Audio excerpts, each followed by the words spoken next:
Bueno, doctor, buenas noches. Buenas noches a todos los que se conectaron y les agradecemos mucho que hasta ahora se estén dando un tiempo para escuchar esta charla. Esta vez el tema es rotación de opioides y la va a dar el doctor Fernando Tapia Rojas. Él tiene vasta experiencia en el tratamiento del dolor, tanto del dolor crónico no oncológico como también el dolor por cuidados paliativos. Así que agradecemos mucho, doctor, también que quiera compartir sus conocimientos con todos nosotros. Así que vamos a partir, quizás decir un poquito antes que van a haber preguntas, pero ideal es que las preguntas queden en el chat y yo después se las voy a hacer al doctor al final y así podemos todos apagar los micrófonos de manera que no haya interferencias ni ruido. Así que ustedes pueden ir dejando sus preguntas en el chat, yo voy tomando nota de ellas y se las hago al final al doctor. Así que, doctor Tapia, buenas noches y podemos empezar. Bueno, buenas noches, muchísimas gracias por la invitación. Es un gusto estar junto a ustedes y vamos a hablar hoy día sobre rotación de opioides. Rotación de opioides es un tema que no se aborda con la frecuencia que debería abordarse. Y lo primero que quiero decir es una declaración, que es la declaración de opioides de Grunenthal, que habla sobre lo que debería ser un abordaje individualizado, estableciendo una alianza terapéutica entre médico y paciente, especialmente en el dolor agudo, cuando hay uso de opioides por el menor tiempo necesario, y también hace énfasis en la selección y monitorización de los pacientes. Estos pacientes siempre deben estar informados de los efectos adversos y el abordaje debe ser multimodal. Siempre la adicción puede ser posible aún con las dosis adecuadas de los opioides y debe haber una revisión regular, especialmente en los tratamientos de largo plazo, monitorizando signos de trastorno en el uso de opioides. Esta presentación solamente refleja la opinión de quien les habla y no tengo conflicto de intereses, he recibido honorarios por parte de Grunenthal, por lo tanto no tengo ningún otro conflicto de intereses con otros empleadores, estudios clínicos o consultores. ¿Cuáles son los objetivos de la presentación? Primero, visualizar la complejidad de los opioides en la interacción con los seres humanos, entender algunos conceptos farmacológicos para el uso adecuado y comprender y aplicar la rotación de opioides en la práctica clínica. Partamos con las definiciones más básicas. ¿Qué es un opiáceo? Un opiáceo es una sustancia obtenida del opio. Eso es un opiáceo. Y el opioide es una sustancia endógena o exógena, agonista o antagonista que presenta afinidad por estos receptores. Por lo tanto, tenemos opiáceos, que son sustancias derivadas del opio, como la morfina, la codeína, la papaverina, la noscapina, que ustedes muy bien conocen como antitusivos y analgésicos. Y están los opioides, como les decía, son sustancias que pueden ser endógenas o exógenas, agonistas o antagonistas, que pueden ser sintéticas o semisintéticas como la heroína, buprenorfina, etcétera, metadona. Y esta imagen corresponde a la amapola, la Papaver somniferum, que ha acompañado al ser humano ya desde los antiguos escritos mesopotámicos, pasando por fenicios, egipcios, griegos, hasta llegar a lo que a nosotros ya nos interesa, que es un farmacólogo alemán de apellido Setorner, que ya en el año 1803 aisló un alcaloide que en su peso seco es el 15%, digamos, de la planta, y por sus propiedades de sedación le puso el nombre en honor a Morfeo de morfina. De ahí en adelante, la morfina acompaña al hombre en las diferentes guerras franco-prusianas, la independencia de Estados Unidos. En los años 50, en un laboratorio alemán sintetiza la dolofina en honor a Adolf Hitler, que es la metadona, y ya en los años 60 comienza un intenso estudio de lo que son los opioides, pero del sistema opioide endógeno. Sistema opioide endógeno que lleva a descubrir diferentes tipos de opioides, como las endorfinas, las encefalinas, que por ejemplo se llaman así porque se descubrieron en el cerebro de los bovinos, endorfinas, endomorfinas, etc. Y los receptores, péptidos y receptores opioides, que son los que también a nosotros nos interesan para esta exposición, como receptores mu, kappa, delta, los cuales a su vez se han ido clasificando. Por ejemplo, el receptor mu es por su agonista morfina, se llama mu. Tiene 3 subtipos que se localizan en el sistema nervioso central. El receptor delta, que es la D es por el tejido vasodeferente, donde se caracterizó por primera vez, también con 3 subtipos, y kappa por su agonista ketaciclasocina, que también, digamos, tiene 3 subtipos y se encuentra en diferentes localizaciones del sistema nervioso central. Ahora, el mecanismo opioide específico, que yo sé ustedes conocen, esto es solo un repaso, es la unión a los receptores mu, delta o kappa a nivel presináptico, que van a producir un cambio de la polarización y una inhibición de la liberación del neurotransmisor presináptico al espacio sináptico y a la neurona posináptica. Actúan a nivel pre- y postsináptico. Acá tenemos otra imagen un poco más esclarecedora de cómo la morfina se une a este receptor opioide inhibiendo la entrada de calcio a la célula, a la neurona, y esa inhibición produce, digamos, un cambio del potencial transmembrana que va a inhibir la salida de estas vacuolas que se ven allí, que son las que llevan las sustancias pronociceptivas, sustancia P, etc. Por lo tanto, al inhibir la exocitosis vacuolar, va a producir una inhibición de la señal dolorosa. Este cuadro es un cuadro que nos habla acerca de los receptores. Fíjense que los receptores mu son los que tienen una mayor frecuencia, los que se encuentran en mayor cantidad, hasta un 70%, delta un 20% y un 10% un kappa, y todos actúan por unión de una proteína G que se encuentra intracelular, produciendo un cambio en el AMP cíclico, y con esto cambios en la polarización de las neuronas, con hiperpolarizaciones que pueden ser, digamos, a nivel presináptico con un cierre de canales de calcio y a nivel postsináptico con apertura de canales de potasio. Lo importante es que principalmente se produce una inhibición de esta liberación del transmisor presináptico, lo que yo les mostraba, principalmente, y además una inhibición neuronal postsináptica. Esta imagen corresponde a un receptor opioide. Fíjense que el extremo amino es extracelular y el extremo carboxilo es intracelular.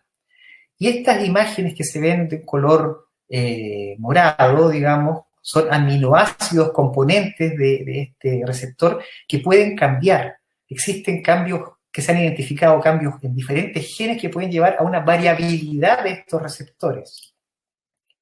Lo que les explicaba hace unos minutos, aquí tenemos una neurona con su receptor mu, por ejemplo, se une a una molécula de morfina, y lo que hace es que actúa sobre la proteína G. Fíjense que esta proteína G es inhibida en su acción sobre la adilatociclasa, disminuyendo el AMP cíclico que se produce y produciendo una disminución a nivel del núcleo de las alteraciones de la expresión celular. Al inhibir esta regulación de procesos celulares, también va a inhibir la excitabilidad celular. Así es como funciona el mecanismo íntimo de la inhibición a través de la morfina por el receptor mu y la proteína G. En este esquema hay una doble clasificación de los opioides por potencia y por actividad intrínseca. Lo interesante es recordar que la mayoría de los opioides que usamos son agonistas puros. El más usado de los agonistas parciales es la buprenorfina y es el único que se usa en la clínica, y como antagonista destaca la naloxona. Ahora, este cuadro lo coloco acá porque es una clasificación de acción de algunos opioides. Fíjense que algunos agonistas puros tipo morfina, la característica que poseen es que tienen una alta afinidad por el receptor mu y una alta actividad. Esto también, digamos, puede producir una acción analgésica y una capacidad de producir adicción. Los agonistas parciales, como la buprenorfina, por ejemplo, tienen una alta afinidad mu, pero no tienen una actividad tan importante, pero fíjense que en los receptores kappa tienen una alta afinidad.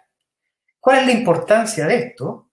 Que puede producirse una inhibición competitiva, es decir, puede competir con la morfina o con agonistas puros cuando hay dosis muy altas. Si ustedes tienen un paciente que está usando morfina en una dosis muy alta, la buprenorfina se puede transformar en un antagonista porque tiene, digamos, una alta eficacia, una alta afinidad por los receptores y compiten por este receptor transformándose en agonista. Las vías de administración que todos conocemos, la vía oral, la intramuscular, la transdérmica y las vías sublingual, nasal, son vías, digamos, que han ido evolucionando con el tiempo y les diría que principalmente desde la más antigua hasta la más moderna van de izquierda a derecha. Ahora, esta imagen es muy interesante porque en esta imagen nosotros vemos la vía nerviosa, cómo se produce, digamos, la actuación de los opioides a nivel de receptores periféricos, se puede producir a nivel del asta dorsal, en el presináptico o la neurona postsináptica, como les mostraba la inhibición.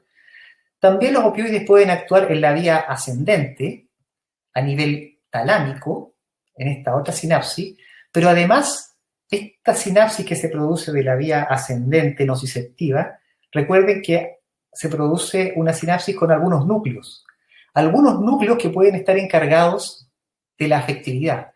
Por lo tanto, va a producir una inhibición también de la sensación afectiva del dolor. Además, va a producir una inhibición también de la respuesta de los controles descendentes. Por lo tanto, los opioides actúan en todos los niveles de la vía nociceptiva, incluyendo núcleos que pueden cambiar la sensación afectiva respecto al dolor, produciendo una especie de aplanamiento afectivo respecto a la señal dolorosa. Ahora, algunos conceptos farmacológicos. La eficacia es la necesidad de ocupación de receptores para lograr un efecto analgésico. ¿Cómo se entiende esto? Con un ejemplo.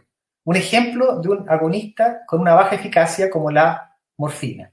La morfina tiene una baja eficacia, por lo tanto necesita ocupar muchos receptores para producir su efecto. El que se una a muchos receptores a la vez puede producir otros problemas como internalización de receptores, disminución de receptores, etcétera, produciendo problemas como la tolerancia. La tolerancia analgésica es la reducción en la potencia después de administraciones repetidas. Así de sencillo. La tolerancia a opioides se puede producir por una reducción o un aumento del número de receptores, habitualmente es por una reducción en el número de receptores, acoplamiento a la proteína G que cambia, esta proteína que yo les mostraba, y la internalización de receptores opioides. Estas son las teorías más aceptadas para el mecanismo de la tolerancia a opioides. Ahora, ¿qué importancia tienen los genes y los opioides? Esto permite que se produzcan una variación de la respuesta entre los diferentes individuos. Ya se sabe que la proteína G, que es la que yo les mostraba que está implicada en el transporte intracelular, hay una variabilidad entre los diferentes seres humanos. Y esto produce que no todos respondan de la misma manera. Puede haber resistencia a múltiples fármacos que codifican para la glicoproteína G. Además, no solamente en la proteína G pueden haber cambios, sino que también en sistemas de citocromos, como el citocromo, el CYP2D6, el CYP3A4, y esto va a producir cambios en la respuesta que tienen las personas a la morfina.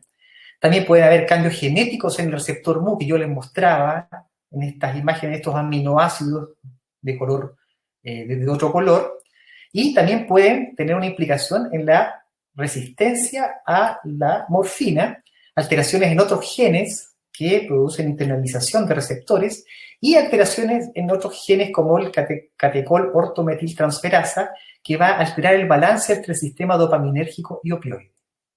Como ven, hay una gran variedad de genes que están influyendo en la respuesta individual y diferente de cada paciente. Ahora, si consideramos la epigenética, que es cómo se comportan los genes respecto a los estímulos ambientales, tendríamos que considerar también algunos factores como las creencias, la cultura, etc. Por lo tanto, es un tema bastante complejo de abordar que todavía, digamos, podríamos decir que estamos en los albores, en el comienzo de la investigación genética y la respuesta de los individuos a los opioides.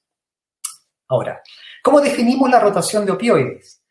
La rotación de opioides es la sustitución del opioide previo por otro, con el objetivo de obtener un equilibrio entre analgesia y efectos secundarios. Ahora, esto es la definición de la rotación de opioides. Por lo tanto, voy a hacer una pequeña encuesta a ver qué opinan ustedes de por qué se produce que funcione la rotación de opioides. Espero que les salga y opinen, escojan la que les parezca más adecuada.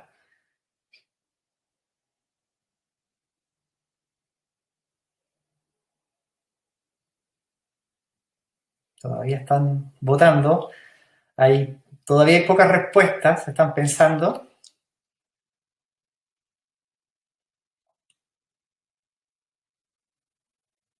Bien, creo que es el tiempo suficiente, voy a cerrar la encuesta, si queda alguien más que quiera votar. ¿Por qué funciona la rotación de opioides? Ok. La respuesta a esta pregunta es el fenómeno de tolerancia cruzada incompleta, la variación individual que caracteriza la respuesta terapéutica a los diferentes agonistas. Hay una gran variedad individual. Hay una gran variedad también en la forma en que se unen los receptores mu a los opioides. Y además, el fenómeno de tolerancia cruzada incompleta. ¿Qué es esto? ¿Qué es este fenómeno de tolerancia cruzada incompleta? Es, digamos, la forma en que los receptores opioides se adaptan, se acostumbran a, por ejemplo, en el caso de los efectos adversos, los pacientes con náusea, que es una de las formas más frecuentes de efectos adversos, los pacientes después de un tiempo de usar opioides, los receptores se adaptan y las náuseas disminuyen. Nosotros nos aprovechamos de esta tolerancia cruzada para que el segundo opioide, no produzca tantas náuseas. Sabemos que no va a producir probablemente tantas náuseas. También se produce en el efecto analgésico un grado de tolerancia. Estas son las razones por las que funciona la rotación de opioides, por las variaciones en los diferentes tipos de receptores mu y también por este fenómeno de tolerancia cruzada incompleta. ¿Qué es la potencia relativa? Se refiere a la cantidad de fármaco que se requiere, la dosis de un fármaco que se requiere para obtener un determinado efecto. En este caso, el fármaco que tiene una mayor potencia relativa sería el fármaco A, que requiere una menor dosis para obtener un efecto mayor. La equianalgesia es la cantidad o la dosis requerida de un medicamento específico para obtener un nivel de analgesia esperable. Si nosotros definimos como el nivel de analgesia esperable vamos a ver que para cada medicamento que usemos se va a requerir una dosis diferente para obtener el mismo nivel de analgesia. Ahora, existen para esto tablas equianalgésicas que, tratan de suplir, de disminuir un poco y ponernos de acuerdo en esta variabilidad interindividual en la respuesta a las dosis, ¿ya? Hay algunos medicamentos que son más problemáticos que otros, especialmente la metadona, cuando realizamos cambios de dosis. La metadona es un medicamento complejo que tiene varias vías medias, se produce una absorción a nivel de tejido graso con liberación posterior, por lo tanto depende del IMC del paciente, depende de su tejido graso, depende de su edad, es complejo de rotar, Y también hay otros problemas, como que se ha descubierto que la respuesta analgésica es mayor en mujeres. Y las dosis analgésicas, por lo tanto, debieran ser un poco menores para las mujeres. Ahora, este es un metaanálisis que se publicó en Pain, y imagínense que es tan complejo este tema que todos los estudios en seres humanos se habían hecho, perdón, todos los estudios en dolor se habían hecho en una variedad específica de ratones. Pero se descubrió hace como 10 años atrás que todos los estudios, desde los años 90 hacia atrás, desde los casi el 2000, se habían hecho en ratones machos. Esto cambió cuando se hicieron dos grupos, un grupo, por supuesto, de la misma variedad de ratones machos y hembras, y se descubrieron que habían diferencias por sexo en el mismo tipo de ratón sometido al mismo tipo de droga. Y esto se explica por el tejido en la microglia, la glía, todavía está en estudio, pero se sabe que en la glía de las ratas, y probablemente de todas las especies mamíferas femeninas, hay todo un sistema de transmisión del dolor paralelo. Ahora, también existe una mayor respuesta a kappa que mu en mujeres respecto de los hombres cuando se trata de dolor agudo. Y además tenemos problemas con las tablas de equivalencia. No todas las tablas utilizan el mismo fármaco de referencia, que debería ser morfina. Se asume que el paso de un opioide a otro es igual en sentido contrario, y esto no necesariamente es así. No hay estudios tan importantes que tengan un número de pacientes en el largo plazo que puedan darnos una tranquilidad, una seguridad estadística. No se incluyen estas diferencias por edad, sexo y raza, que es lo que yo estoy tratando de abordar. No tienen presente además la medicación concomitante o la comorbilidad del mismo. Es imposible tener presente todas las posibilidades de comorbilidad o medicación concomitante. Y existe un constante cambio porque aparecen nuevos opioides. Además, hay que tener en cuenta los motivos del cambio. No es lo mismo rotar por conveniencia o dolor refractario o efectos secundarios intolerables. Ahora, en las indicaciones de la rotación vamos a indicar una rotación cuando tengamos un cuadro probable de neurotoxicidad, aparición y desarrollo de un cuadro de tolerancia, esta necesidad, digamos, de ir subiendo la dosis y la falta de respuesta, mal control del dolor, suponiendo que hemos hecho un incremento adecuado en el tiempo de la dosis de opioide, y la propia situación del paciente. Hay pacientes que simplemente no pueden deglutir porque, digamos, su tema oncológico ha cambiado y produce, digamos, una imposibilidad, o pacientes que tienen una mala absorción transdérmica, etc. Problemas de tipo práctico, por ejemplo, que no haya en la farmacia. El año pasado, por ejemplo, hubo una falta de metadona en todo Chile y era muy complejo y nos vimos obligados a rotar pacientes de metadona a otros opioides. Y, bueno, también por medidas socioeconómicas. Ahora, ¿cuáles son las ventajas que tenemos con la rotación de los opioides? Las ventajas principalmente son la reducción de efectos secundarios intolerables y la disminución en la intensidad del dolor. Esto es lo principal que deberíamos buscar. ¿Ah? Se puede cambiar la vía de administración para mejorar la tolerancia y a veces, solo a veces, mejorar el costo económico.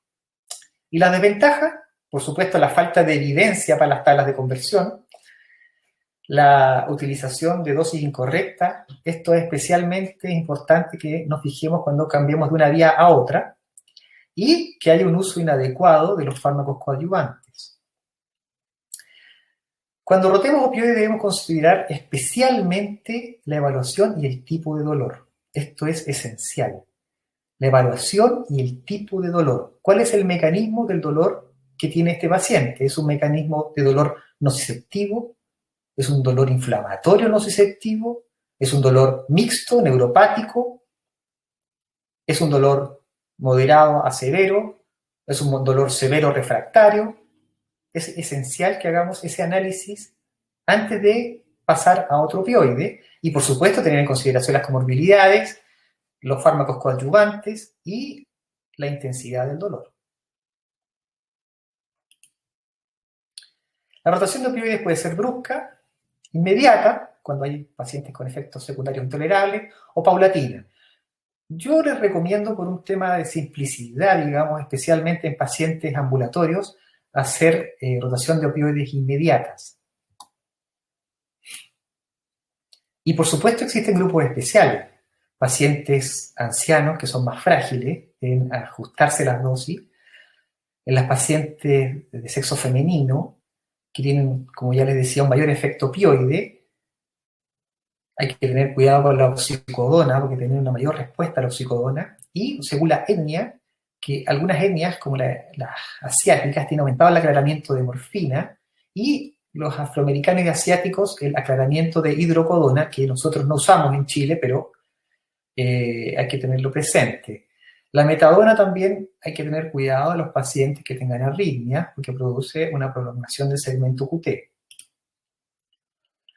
Otros grupos especiales que podemos enfrentar muy frecuentemente son pacientes con insuficiencias de órganos, especialmente los pacientes con insuficiencia renal, en los cuales tenemos que tener mucha precaución al usar opioides. Y cuando hay insuficiencia hepática, tener cuidado en el uso de tapentadol, tramadol, metadona. Y otros grupos especiales como los grupos de pacientes que tienen adicción opioide. En ellos la elección es el uso de metadona por su mecanismo de acción. Recuerden que actúa sobre receptores NMDA. Y la buprenorfina porque recuerden que es un agonista parcial.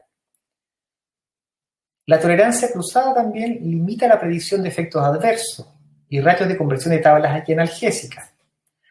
La polifarmacia o falla orgánica también es bastante frecuente. Tenemos muchos pacientes ancianos que usan más de 8 o 10 fármacos. Por lo tanto, buscar medicamentos que no se metabolicen por citocromos P450. Por ejemplo, el tapentadol. Recuerden que el tapentadol se metaboliza por glucuronización y en sistemas citocrómicos que no están relacionados con el P450.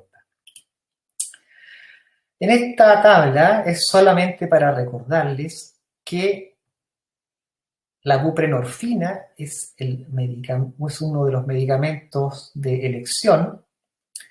Bueno, aquí venía una pregunta que la verdad es que ya creo que me salté la encuesta, pero de todas maneras voy a hacerla.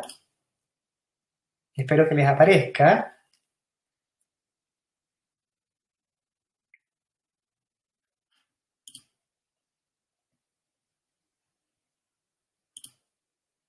Y hagan la votación de lo que les parezca, por favor.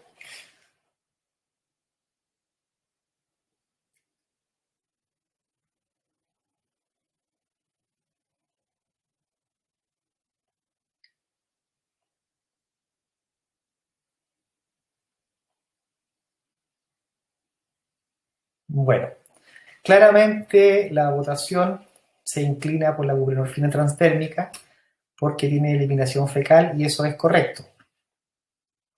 Eso es correcto. Voy a cerrar la encuesta. La buprenorfina es el medicamento elegido para la insuficiencia renal porque no precisa ajuste. Por lo tanto, en los pacientes con insuficiencia renal o disminución importante de la función renal, lo ideal es el uso de buprenorfina. Si el paciente es polimedicado, lo ideal es usar un medicamento que no interfiera con el citocromo P450. En este caso, sería adecuado el uso de tapentadol.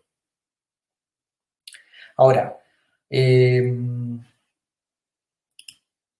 hablemos del uso de los opioides y cómo lo vamos rotando. Tenemos un opioide, que sería el opioide 1, que puede estar por días, semanas o meses, y el opioide es eficaz, pero comienza a aumentar el dolor y la escalada de dosis puede producir efectos secundarios inaceptables. ¿Cuál es el clásico ejemplo de un paciente que está con un opioide? Empieza a tener dolor, vamos subiendo la dosis y comienza con náusea y a medida que subimos la dosis, porque sigue con dolor, empieza a vomitar y a tener efectos secundarios que no podemos manejar. En ese caso podríamos decidir una rotación al opioide 2. Ahora, si rotamos al opioide 2, esto puede ser por días, semanas o meses, y tenemos dos opciones: que se estabilice la situación y continuar con el opioide 2, o que no logre eficacia, o no sea bien tolerado. Si esto sucede, lo que tenemos que hacer es que debemos cambiar al opioide 3. Si el opioide 3 es adecuadamente titulado y se produce una analgesia eficaz y es bien tolerado, ese será el final de nuestra rotación. Ahora, ¿cuáles son las reglas generales de las rotaciones de opioides? Una es que el cambio debe llevarse a aquellos pacientes en los cuales han fracasado otras alternativas de tratamiento. Recuerden que existen medicamentos coadyuvantes, existen otras formas de tratamiento que pueden ser quirúrgicas, etc. Es necesario tener siempre en cuenta que los opioides son un tratamiento complementario a las técnicas intervencionistas, por ejemplo, y es necesario que el dolor sea un dolor real. Tenemos que hacer una individualización en cada paciente y descartar enfermedades psiquiátricas, por ejemplo, y tenemos que tener mucho cuidado, probablemente sea una contraindicación relativa a los pacientes que presentan el abuso de drogas. Tiene que haber una buena relación entre el médico y el paciente y es importantísimo que cuando partan una rotación la hagan ustedes y la terminen ustedes. No debe ser una tarea que se delegue. Por supuesto, es importante tener un consentimiento informado y escrito del paciente y el cambio de opioide se debe iniciar siempre con dosis bajas del nuevo opioide. Ahora vamos a hablar de eso. También, por supuesto, cuando aparece analgesia se puede continuar con el cambio del opioide y si no aparece analgesia y por el contrario el dolor permanece inalterado, se debe suspender esta rotación. Acá tenemos una tabla para realizar rotación. Es una tabla de equivalencia analgésica y fíjense que el primer fármaco que aparece es la morfina oral. Y respecto de la morfina oral establecemos, digamos, las equivalencias de los medicamentos. Ahora, ¿cómo calculamos la dosis? El cálculo de dosis se hace con la suma de los opioides que se han usado en 24 horas. Nosotros usamos habitualmente una base analgésica, es decir, un opioide que se mantiene las 24 horas. Por ejemplo, si usamos buprenorfina transdérmica, se mantiene una dosis de buprenorfina transdérmica y puede haber a veces uso, por ejemplo, de otro opioide como el tramadol, y esto debemos considerarlo en nuestra suma de los opioides en las 24 horas. El cálculo se hace con la dosis equianalgésica, con un método consistente y con factores de conversión que estén basados en evidencia. Tenemos que tener tablas equianalgésicas que sean adecuadas. Y realizamos una disminución del 25 a un 50% de la dosis. Habitualmente bajamos a un 30% la dosis del segundo opioide. Les voy a presentar un caso clínico. Este caso clínico es un caso clínico de la vida real, es un paciente que me tocó ver, un paciente de 70 años, con un antecedente de un cáncer renal, con metástasis óseas y pulmonares, un paciente hipertenso en tratamiento con losartán y una dislipidemia en tratamiento con atorvastatina. Este paciente, cuando me tocó verlo en forma ambulatoria, un paciente que estaba usando morfina de liberación prolongada, 30 miligramos cada 12 horas, y le habían dado pregabalina, pero tuvo una reacción paradójica, una muy mala respuesta a pregabalina, y también para las náuseas usaba ondansetrón 8 miligramos cada 6 horas. El paciente tenía en el momento de la evaluación inicial un dolor EVA 8, es decir, un dolor severo, con náuseas persistentes a pesar del uso de ondansetrón y con crisis de diarrea ocasionales. Este paciente, además de su dolor severo, presentaba dolor irruptivo. El dolor irruptivo es un dolor de aparición súbita en los pacientes oncológicos, de corta duración y de máxima intensidad. Habitualmente la duración es de 1 hora a 1 hora y media. Este paciente tenía dolor irruptivo con una frecuencia altísima, de 10 hasta 12 veces a la semana, es decir, casi tenía 2 crisis de dolor irruptivo diarios. Por lo tanto, este paciente se considera un paciente con un dolor oncológico descompensado.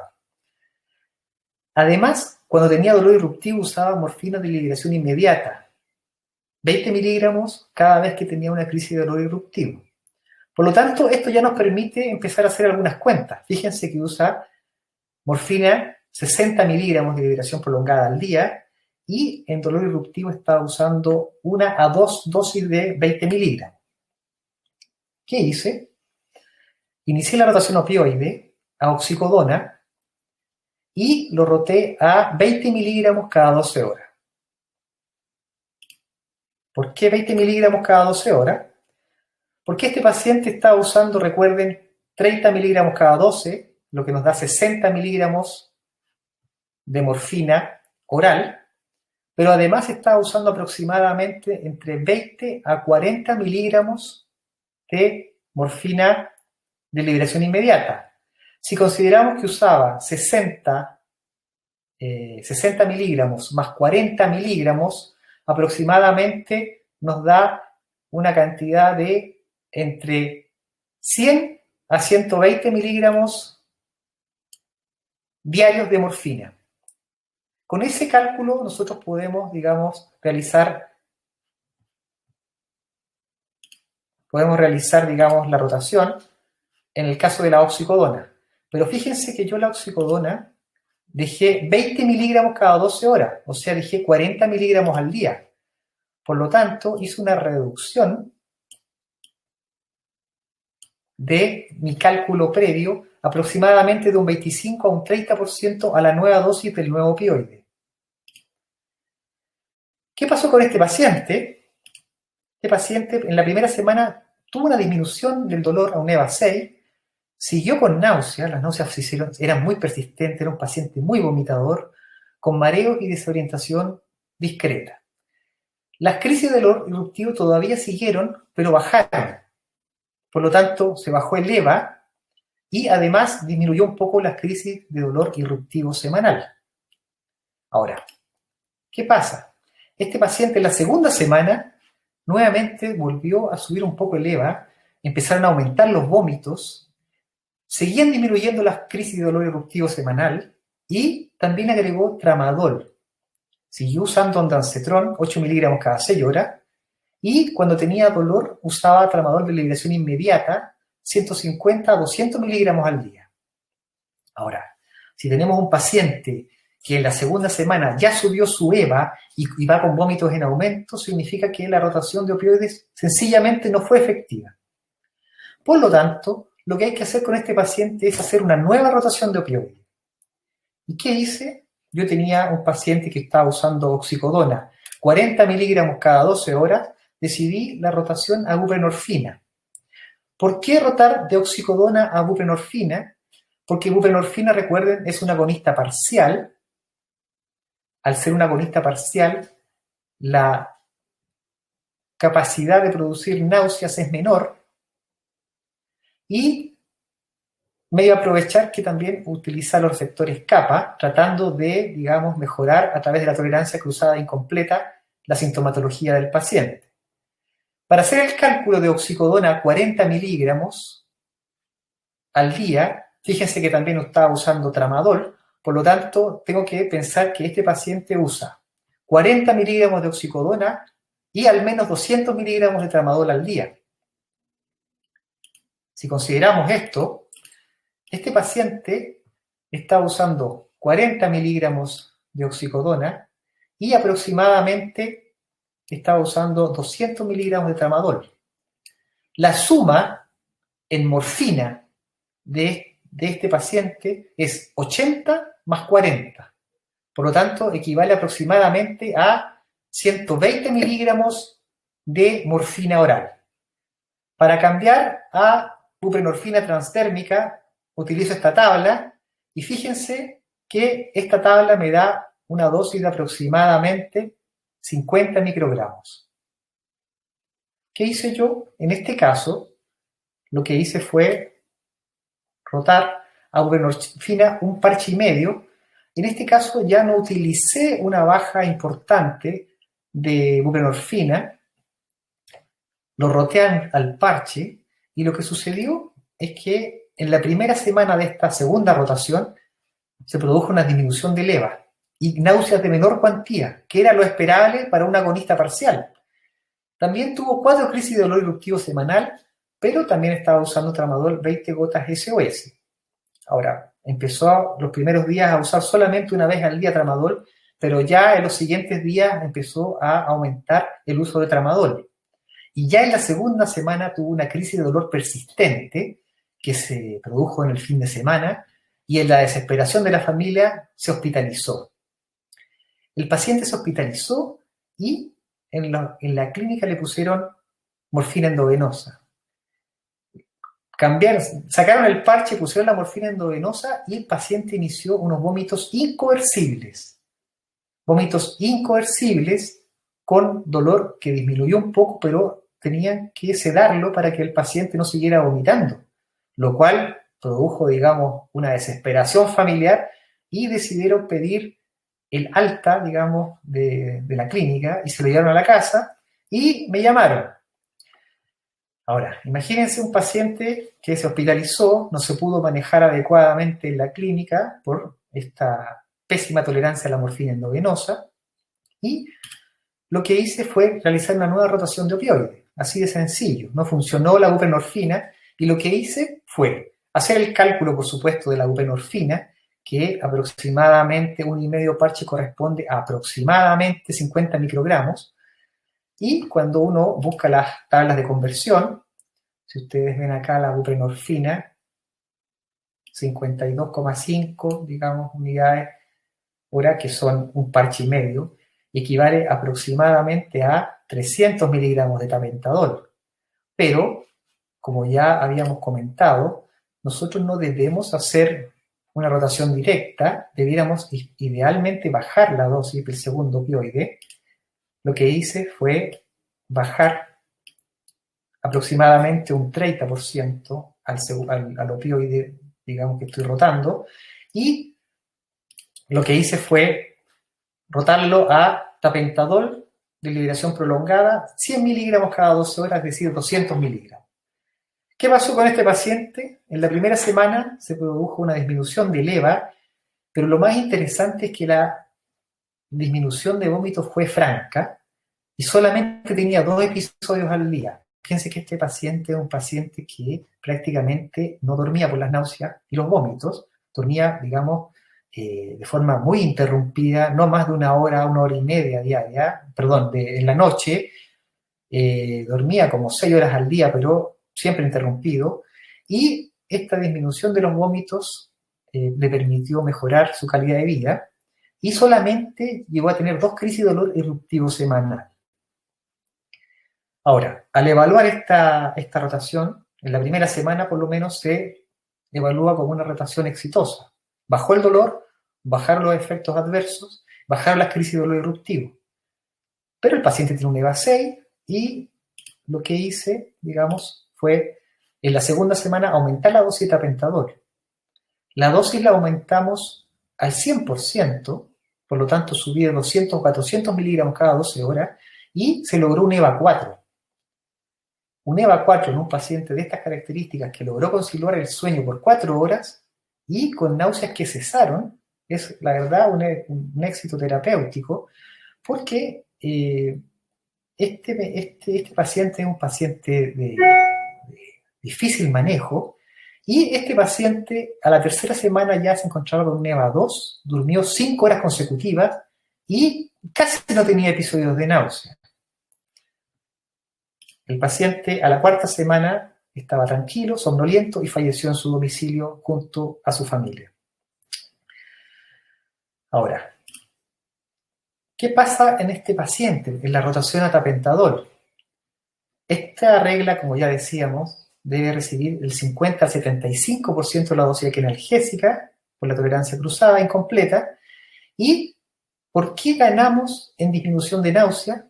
Porque tapentadol tiene estos 2 mecanismos de acción y uno solo está relacionado con los opioides y el otro, que es la inhibición de la recaptación de noradrenalina, digamos, no produce este efecto opioide y estos efectos adversos de náusea.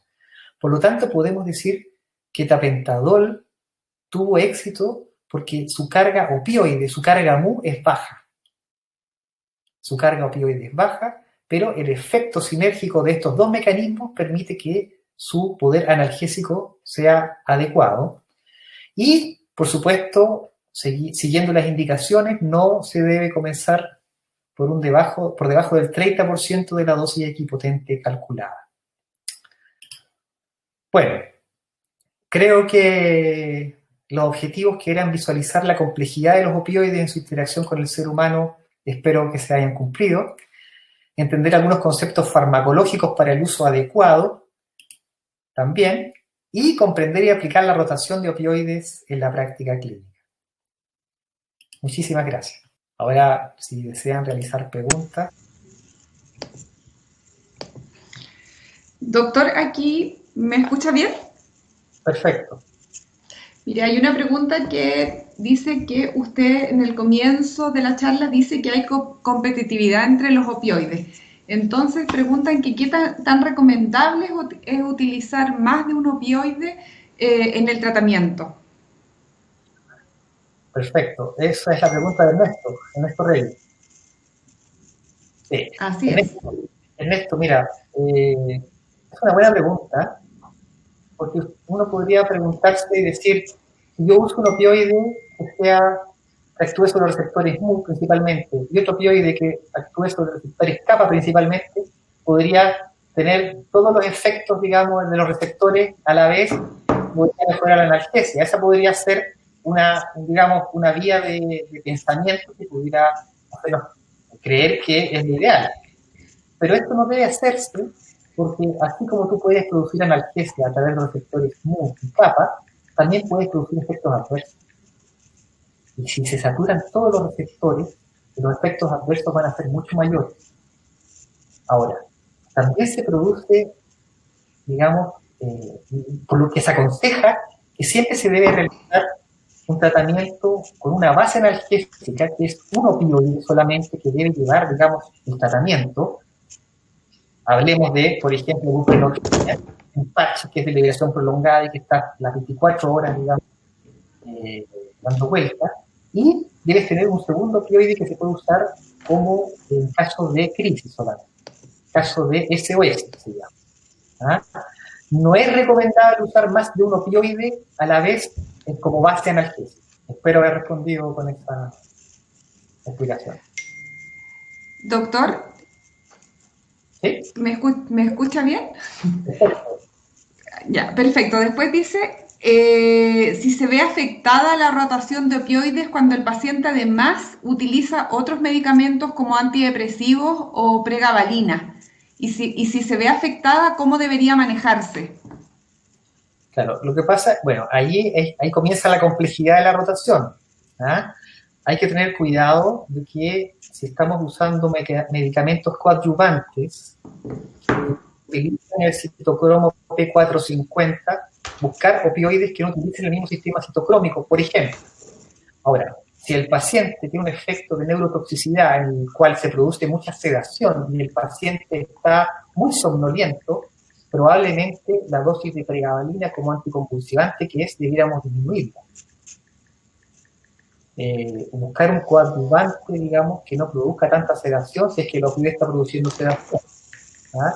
O digamos, buscar un opioide que no produzca tanta sedación como un agonista parcial, que sería la buprenorfina, o que tenga una baja carga opioide, como sería tapensador. En el fondo, es una pregunta gigante la que me estás haciendo, que es muy buena porque realmente es complejo, digamos, ese equilibrio, y cada paciente va a responder de forma individual al uso de coadyuvantes opioides. Perfecto, doctor. Dice también, ¿qué consideraciones generales hay que tener cuando se hace una rotación hacia metadona? Bueno, si uno quiere realizar rotaciones a metadona, lo primero es ver la causa por la cual queremos rotar. Habitualmente, cuando uno piensa en rotar a metadona, habitualmente se trata de médicos que son experimentados al usar metadona. Yo les diría, no hagan experimentos con metadona.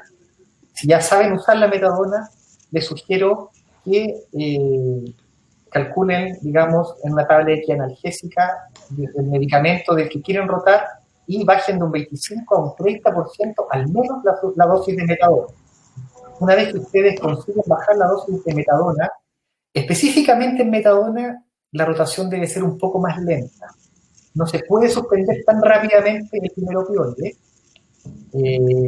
deberíamos esperar, dependiendo de la vía media del opioide, deberíamos esperar que este se limpie completamente para, digamos, ya haber iniciado una carga plasmática importante de metadona, porque recuerden que la metadona, para que se produzca el efecto, no es inmediato, necesitamos cargarlo plasmáticamente.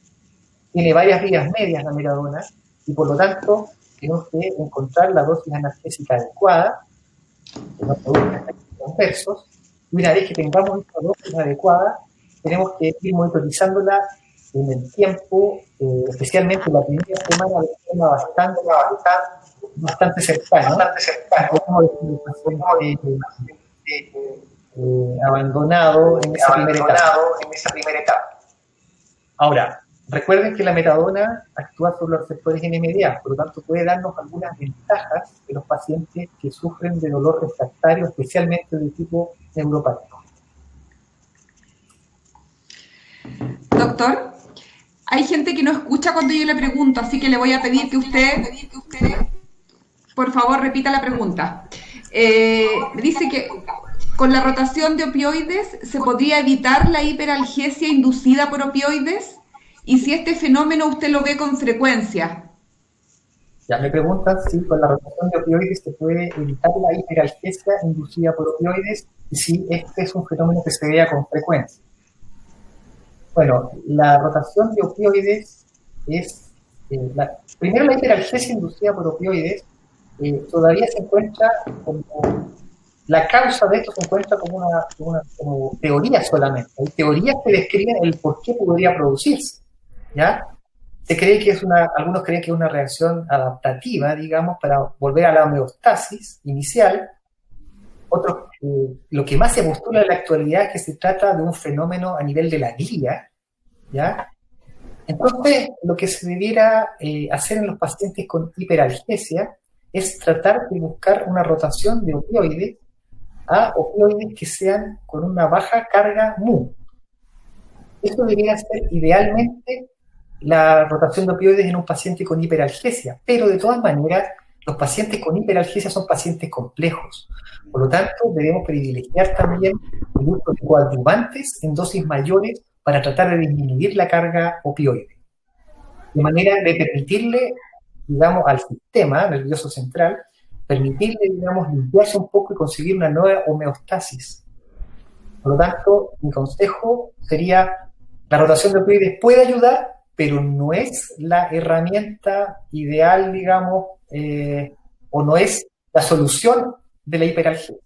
Es parte de la solución. Y la segunda pregunta que me hacían es si se ve muy frecuentemente. Diría que se ve muy poco frecuentemente. Probablemente en pacientes que están usando dosis muy elevadas de opioides puede verse, pero no es lo habitual. No lo vemos en forma frecuente.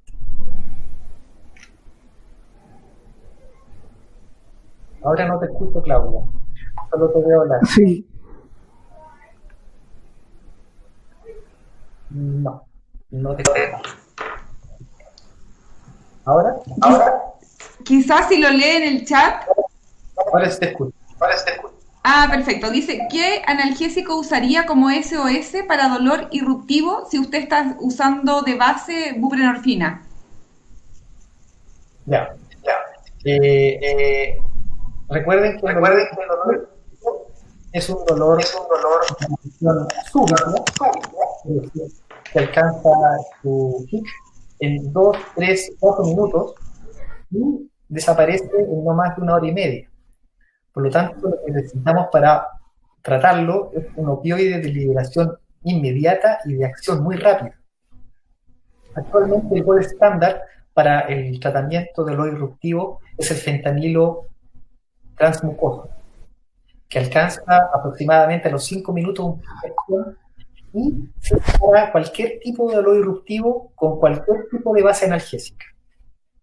Es decir, si uso buprenorfina, puedo usar perfectamente el fentanilo transmucoso.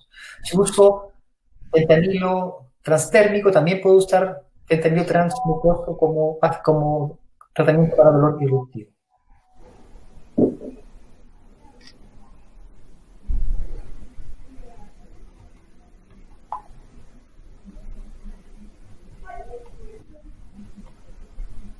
debo esperar para decidir rotar un opioide? Ya. Bueno, lo que les decía es que la rotación debe realizarse, digamos, cuando el paciente no tiene la respuesta esperada. Basta con que un paciente lo rotemos y esperemos 2 a 3 vidas medias del opioide, y si vemos que no ha funcionado ya en 2 a 3 vidas medias, ya debiéramos pensar en rotarlo. Por ejemplo, si usamos morfina en un paciente y el paciente se pone a vomitar después, por ejemplo, siendo venosa, y lo usamos por 12 horas, ya el paciente, o 6 horas incluso, ya debiéramos pensar en rotarlo. Ahora, si usamos buprenorfina, la buprenorfina en su carga plasmática solamente se demora 12 horas. Pero si el paciente a las 24 horas de haber usado buprenorfina tiene una mala respuesta analgésica y o efectos adversos intolerables, también deberíamos pensar en la rotación. La idea es que sean respuestas rápidas, por eso es importante la monitorización constante, especialmente en los primeros días de la rotación de opioides. Pero esto también depende de la vida media, la duración del opioide que estamos usando.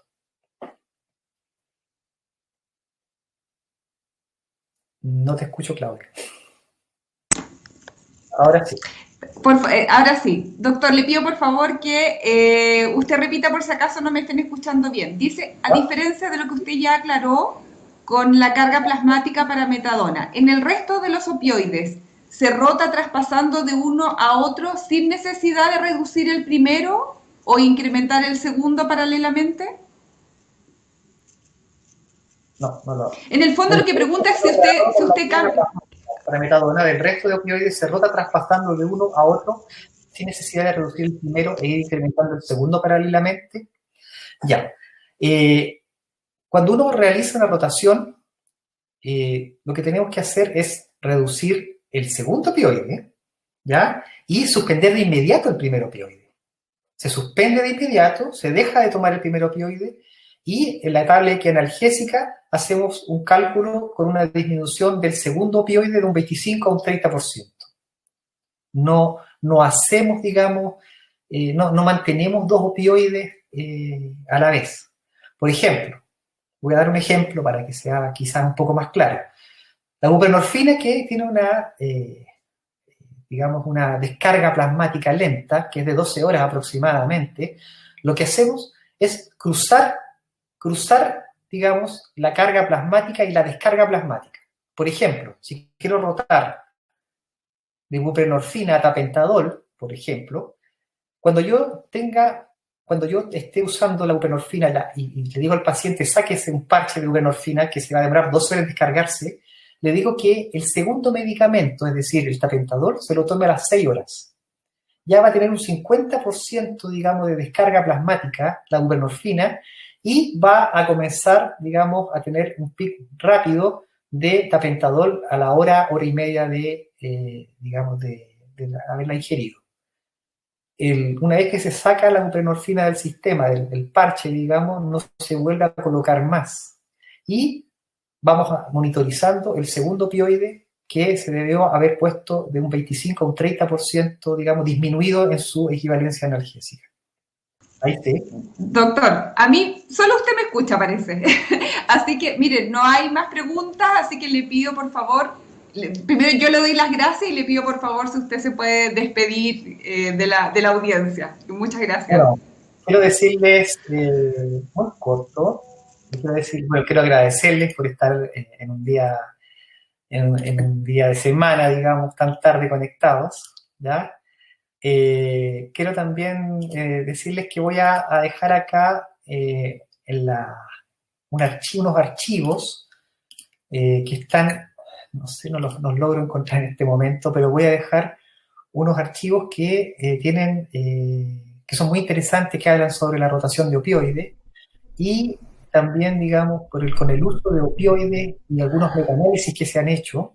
Y además también les voy a dejar un archivo que es sobre una actualización en el uso de los opioides con lo último que se sabe, digamos, respecto al uso de opioides y dolor neuropático, porque es una actualización en cáncer de cabeza y cuello, que es donde tenemos mucho dolor neuropático, Y bueno, esta actualización la hice yo para mi máster en cuidados paliativos, así que tiene más de casi 80 revisiones de revistas y de artículos que son bastante interesantes.